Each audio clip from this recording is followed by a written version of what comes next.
రాజ్యమేది లేదు గాని రాణిలాగా చూసుకుంటా, కోట కట్టలేను గాని కళ్ళల్లో నిన్నే దాచుకుంటా. రాత ఎట్లా రాసి ఉన్నా ఆ మార్చి నీతో రాసుకుంటా. స్వర్గమంటూ ఉన్నదంటే అది నీతోనే ప్రతిరోజు పంచుకుంటా.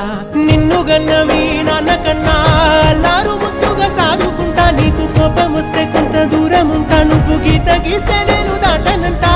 కంట నీరు కంటి రెప్ప దాటకుండా కాటుకై కావలుంటా.